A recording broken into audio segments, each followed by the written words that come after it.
You're listening to Consolidate That. Welcome back to Consolidate That. Ivan, excited to chat with you again today. Yeah, I'm excited as well. We had a pretty interesting quarterly planning yesterday, always a fun event. I am very excited bringing this guest today. So we have Yang Shi. I met Yang when he was at NVA, and he was a big shot there. It was a good gig for him, I think. It was very interesting to get his perspective. So I was selling SmartFlow, and he was not buying SmartFlow, but I was trying. So he was recommending. I think I've had that experience before with a lot of people. So. Yeah. So, but now Yanni is a co-founder and the CEO of VetSnap. It's a very interesting solution. It helps the clinic level inventory management process, and they're working on end-to-end solution to the entire inventory management process. Before VetSnap, he held the position of senior director and head of technology at National Veterinary Associates. And he graduated from Stanford University in 2006 with master's degrees in electrical engineering. And then he proceeded to receive an MBA education from Business School of the World. So the topic today, we're going to talk more about your sort of experience with the technology at the macro level in the consolidation. It's very interesting. So we have a couple episodes already with a couple sort of vendors on the side of what I call a consolidator's tech stack. And there's two levels that we usually talk about. There's business systems and then there's clinical systems. I really want to talk to you about both, and they're always, they're interconnected. But if we could maybe err on the side of the business systems, and what would be really cool to talk about, what it was like, whatever you're okay to disclose, and what would you do different if you were to start like a new consolidation, depending on what kind of consolidation. So all of that. But with that, welcome and thank you for joining us today. Hey, thanks. Thanks, Ivan. Thanks, Ryan. Really glad to be on.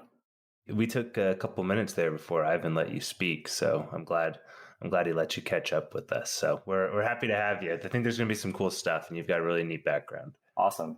When we sort of prep for this and discuss this, you said that, it's not about, you don't start with technology. You said that first you want to determine what it would be known for as consolidators. So what do you mean by that in the angle of technology? Yeah. So I think about technology, and I think this is familiar to some people, this concept. You think about people first, then your processes, right? Like for your corporate processes and as a consolidator at your hospital level, you think about the people, you think about what they're doing on a day-to-day, and only last do you think about technology. You don't want to make technology be the tail that's wagging the dog, because it's going to not be well received. That's a good point. I think a lot of times it does go the opposite way. People they go out and they shop for a technology, and then they decide, yep, this is the one we want. Now let's convince all the people that it's the right decision. So how do you look at that as a way to frame what you want to be known for as a consolidator? Obviously, people first, but more so than that, where else do you see that leading? Before going to that is like the reason why it's important is for consolidators, right? You run the spectrum of large and small consolidators, and capital is sometimes scarce unless you're very big, like National Veterinary Associates, or Mars or something like that. But normally capital is scarce. Then two is like technology investments. They only make sense if there's a high degree of utilization. And that's why people and process is so important, because if you don't observe your people and process, right? Like if it doesn't fit the culture, if it's not helping them at the hospital level or at the corporate level do their day-to-day jobs better, it's not going to be well received. And it's going to cost a lot of money, right? It's going to cost money to deploy. It's going to cost money to buy, customize, and then it's going to cause a lot of disruption. So that's why it's important. Going to your question of like, how do you determine what you want to be known for as a consolidator when it comes to technology? I think that's important, right? Because in a lot of cases, very simply, as a consolidator, either you're a geographically concentrated consolidator, you're either in the Southwest, Southeast, somewhere, or you're a specialty hospital consolidator, or, like you're thinking about doing some kind of hub and spoke approach to consolidation, or you also think about it along another axis. You're more hands-off or you're more hands-on. All of that, along with the maturity of your organization, the consolidator's organization, your back office, that all determines what you want to be known for. when you're talking about, you think about the people, and I can kind of escalate it. I had this coach that I was working with. He was coaching me. So systems are sort of the basis of the organizations that you pick to kind of perform the duties. And then if you think about the systems, you should be thinking about the people that are going to be working in those systems, what structure of the organization is there, and then the process. And then you get up from that to what's the strategy. And even one more layer up is what's the purpose. So we talk a lot about the purpose and, how the organizations are having a buy-in for change management and things like that. And a lot of the times, unfortunately, consolidators don't have that purpose well defined. There's the process, here's the people, here's the structure, how we're going to function. Sometimes there's a bit of a strategy. So how do those two things, strategy and the maybe purpose, if you can touch on that, like what does it mean to follow your strategy with technology? Things change a lot. And this is my personal opinion. To answer your question, I think strategy and even your mission, whatever you communicate outwards in the process of courting and acquiring hospitals, that may change over time. And I would say, like, at a very generalized level, don't stay too married. Don't make too many big bets on your technology. The only things that you really might think about that will impact your acquisition process from a technology standpoint might be things like your practice management system, whether or not this is a common question that comes up. Do you want to be standardized on one practice management system? Or are you allowing them to stay on their existing platforms? Related to that then is the data aggregation, because as a consolidator, you need to have a really good ability to get to your hospital's data, whether it's for closing the books, whether it's for doing marketing support, anything else. And I think those two things you want to constantly evaluate as you're growing and maturing as a consolidator. But this is just my opinion, having gone through the ringer. There's nothing that really is a big decision that you have to stick with for many, many years. Back office software, it's going to change. You're going to be leveraging QuickBooks when you're small, and then at some point you might need to leverage a much more sophisticated bookkeeping management software, and things need to tie. So I'd say, like, there's not a lot that you really have to think long term on. I'd say just be nimble when you're thinking about technology. One of the things that we've talked about here, and I think that this is what sort of we're preaching in our consolidated operating framework, is that if you cultivate the culture of continuous improvement, then the change is easier. Like if that's the one thing that you put in your strategy, not, we don't change anything, we change anything, just cultivate the culture of continuous improvement. Then every change that you do is a part of that, continuous improvement. So I think that's important. But in the NVA, I think is one of the most unique ones sort of on the market that did carry the message of, we're not going to, you do you, and then we're not going to change anything. So how was that walking that line for you, needing the data from all of these PIMS? I know you guys convert a lot to Avimart, but when you didn't convert, you had to work with what you have. And then you need to aggregate it at the top of the business systems and at the same time carry the message of we don't change. So how was that walking that line from technological perspective? And was there any sort of argument at the executive level saying, well, yes, we said that, but now we have to change because we're a big company? So can you give us a little bit of color what it was like? Sure. I can give some general thoughts there. I think there's definitely BD, business development messaging, join us through a lot of multi-site operators it resonates with a lot of multi-site operators, and it is true that there's a lot to be said for standardizing onto one practice management system. But when I started at MVA, a lot of the data aggregation was done using proprietary in-house developed technology. So I actually don't think it's as important. This is my personal belief again. It's as important to strongly suggest or opt in, opt out, whether you're letting someone opt in or saying you can only opt out when certain conditions are met in terms of technology suggestions when you acquire a hospital. I don't think it's as important anymore, in my opinion, to force people to move onto one practice management system. And I think there are exceptions. Like, for instance, I can only guess, but VCA, as an example, when they standardized all their hospitals onto Woofware, I believe, there were probably reasons for doing that. They also had a formulary in terms of how medicine was practiced.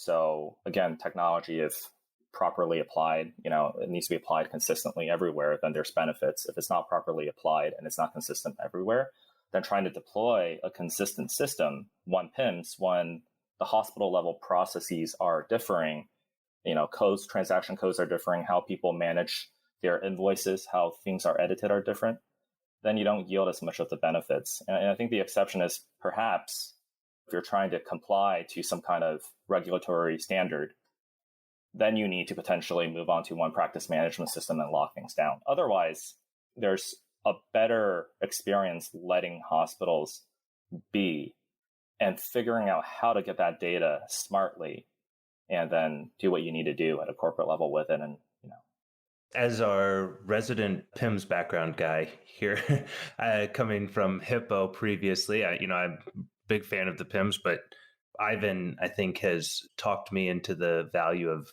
both unification of PIMS and non-unification of PIMS, depending on the size of it. But you were talking about the need to be nimble. And it made me think of sort of in the technology scope, Moore's law of the rapid pace of development of technology. And so do you think that that's one of those pieces that allowing outside companies like your company, VetSnap, being able to do the updates and the tweaks and the changes to software and allowing the consolidators to focus on running a large organization and practicing medicine and all of those things is maybe a better way to go, as opposed to building a technology company that also happens to do practice management and business and all of those things? I have seen a lot more solutions out there to access and integrate with different PIMS in the market.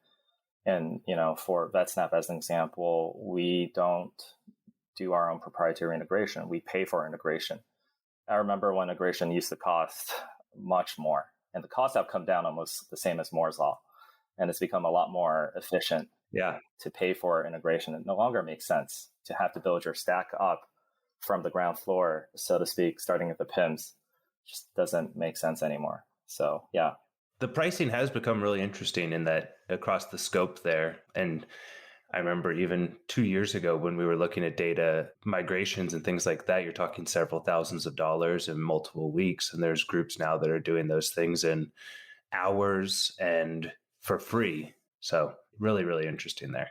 With the different software packages. So right now there's, things like Pentaho or Snowflake and things like that. Is that applicable to our domain? Can we use like standard sort of data aggregators that will just, bigger companies, other domains are using? Because I don't know, like there's so much stuff about the Snowflake and becoming such a big company, but I don't know. I know only one, I think, consolidator that considers that. Yeah. First of all, I'll just disclose, I am not a CIO by training, so I'm actually not too familiar other than what I've heard in terms of Pentaho and Snowflake, other than Snowflake had a great IPO. But you're absolutely right. You're talking about using more robust solutions for doing data warehousing, data intake, structuring or restructuring, and then creating your data warehouse and creating the right ins and pathways in and pathways out to integrate with additional software. I think that's the right way to go. That's certainly a great opportunity because in the past, veterinary consolidators needed to rely on very esoteric solutions that were built for specifically veterinary needs. I'll give an example. If you think about your online review management solutions, and you think about your net promoter score and things like that, there's a lot of solutions out there that are really good at helping you, but most of them are not interested in integrating directly with a practice management system, especially if there's 10 or 20 and 5 new ones every year now coming to market, right? So in the past, it's been very hard to do that, but it is now possible to leveraging the right data warehousing solutions, the right stack, to push data from your PIMS, like your client information, and then push that into your review management software in order to help provide a better experience, as an example, with marketing and client reputation management.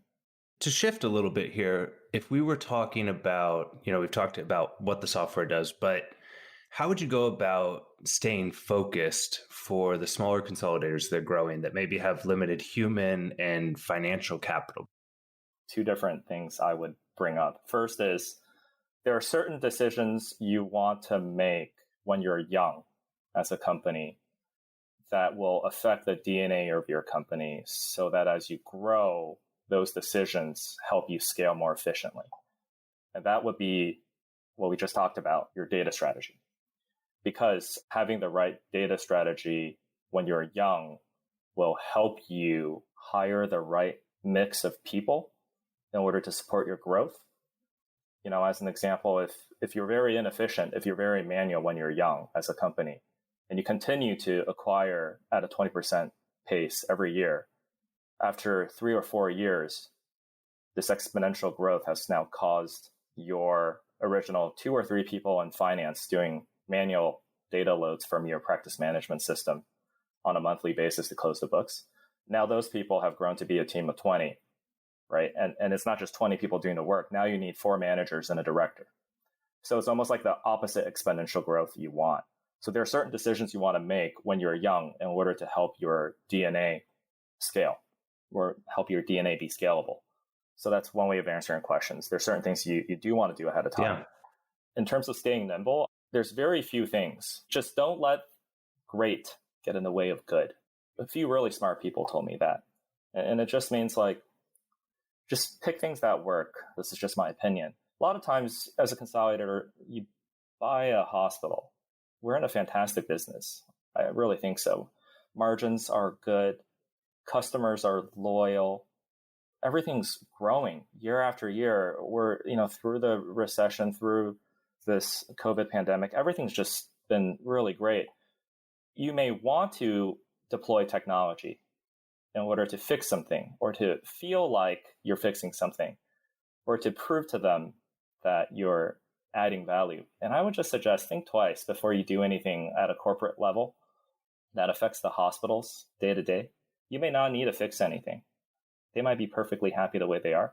And then there are certain things where you may want to, give them suggestions, recommendations, and, we can get into the different areas since we're talking about back office technology right now, right? We can get into the different areas where you may have considerations for business development, considerations for marketing, for financial accounting, different functionalities there, and how it supports the hospitals. I think if we were to take what you said there and make it a quote, you could probably get to the front of every veterinary line if you ever need your pets to be seen by saying, just go ahead and leave the veterinarians alone. Let them do what they do best. Don't keep implementing things just for the sake of it. So that's a smart way to look at it in a really unique way. It's not always like, I think you make a good point. People want to do something to try and add value, but it might just distract. It's interesting because I always keep saying that let vets to do their vet work. It's not like you can't come in from another industry or from the finance industry and be like, hey, we'll teach these idiots how to do their work. Mm-hmm. I mean, they might not know the business aspects of it, but I think that if you leave the veterinarians do their work and just help to point them in direction with your technology or shine the light on some metrics, I think that's important. And I think that that's what we're trying to say through here, because at the end of it, all the data that you're cleaning, you're trying to get to the point where metrics matter. So it's really, I think, connecting the strategy at the balance scorecard level and then trickling it down through the levels of organizations. And then everybody has the metric that amplifies what they do if this number is leveraged. But I don't think it's that easy in the veterinary domain. So with that, are there, key KPIs that not just the clinic, but the entire organization can look at? Or is it consolidated to consolidator specific? Or is there 5 best KPIs to build your consolidation by Yang Shi? Can we do that?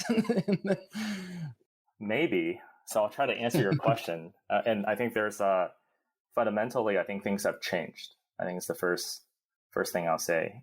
There's all kinds of metrics floating around when I started. More reporting was asked for on a monthly basis. And I'd say that's probably the case with any multi-site operator that's rapidly growing. And each time you hire a new executive and each time you hire operation folks on the ground, they're going to bring to the company different requests for things that they want to monitor. I think multi-site operators starting out nowadays have it a lot better. So not to make an excuse for potentially just the degree of over-reporting, the complexity and the difficulty in, I think what you were saying, like reconciling metrics or, being able to take one number at a corporate level, break it down to the hospital level, and then be able to show to the doctor or to the HM at the hospital, and then have them say like, yeah, I agree with that number. That was difficult. Totally. Multi-site operators today, they really have the ability to plan out their metrics. I don't know if there's exactly 5 that I would give. Any 5 I give, I think would just be any 5 that any of your consolidators would be able to name. And it would be very boring. Yeah, I think, it just reminded me, we were just talking about it today, the Cobra effect. I don't know if the listeners know about this, but it's like, are you pushing the right behavior with the right metrics? And I don't remember where it was, but I think the story is about like some country where they had problems with snakes. And then basically they said, okay, why don't we leverage not the government money, but the general population and the resources?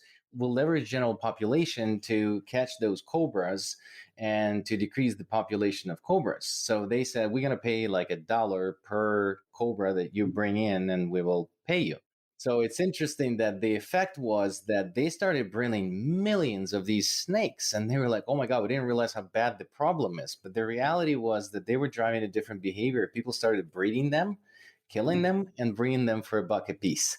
That's a great sort of metric story that I think it's taught in business schools quite often. They talk about this Cobra effect. I would need more than $1 to look at a cobra, breed a cobra, think about it, like do anything. I don't think it was. I don't think it was in Texas. Yeah, we already have enough snakes. Maybe a gardener snake I would like touch for $1 or something, but that would be too scary for me. Okay, well, Yang, I want to make sure you have given us so many great things to think about, but 2 questions that we ask everyone when we wrap up is that we like to hear if there's a book that you've been reading, a book you'd recommend, maybe a podcast, TED Talk, something like that. So what should people read about to gain some more of your sort of knowledge? I actually read a lot of, I wouldn't say trashy, but really entertaining novels. I don't actually have time. You can recommend one of those too if you want. Harry Potter. No. Game of Thrones. Don't call Harry Potter trashy. Harry Potter is awesome, by the way. And my wife and I would just restarted the series of movies now that it's on HBO Max. But things that I really enjoyed reading. One is Predictably Irrational, and it's by Dan Ariely, I think. Mm-hmm. I can't pronounce his last name. I think probably some of you've read it. It's just a really cool book. I don't think the Cobra metric is in there, but I guess it sounds like the kind of thing that Dan would be interested in covering. Yeah. The other one is, and you're asking me just general books that I enjoy, Sapiens. Yeah. I forget the name of the author, but it's also a very good book. It's great for, I think it's relevant and germane to what we're talking about here, because it talks about how humankind evolves from tribes and like the relationships between people, and how, I think it was that book that talked about how corporate roles are kind of like religion, and how the CEO is kind of like, I don't know if that's the book, but I think it might be. The CEO is kind of like the high priest. But that Pope. Anyways, the Pope. That's what we do with Ivan. Yeah, Ivan's the high priest / Pope. Ivan the Pope. Yep. And he's trying to convince us all to get his haircut, but we haven't converted that. You'll get there. You'll work long enough with me. You'll get there. So. Yeah, I think by nature. But okay, so then the last question, and then we'll wrap up. But who else would you recommend that we have on the show as a guest? Not to be self-serving, I truly think he's just like a really great person to talk about a variety of subjects. And he's been in this industry for way longer than me. My co-founder and really good friend, Greg Schimpf. Greg was the head of contracts and procurement at MVA when I was the head of technology there. And we became really close friends almost immediately when I joined around 5 years ago. He's just a really knowledgeable person. Consolidators will have a lot to gain from hearing his experiences at MVA and what he learned. And he's also just a really nice guy and entertaining person to talk to. So awesome. Well, and so he is your co-founder, and I was going to give you a plug here, VetSnap.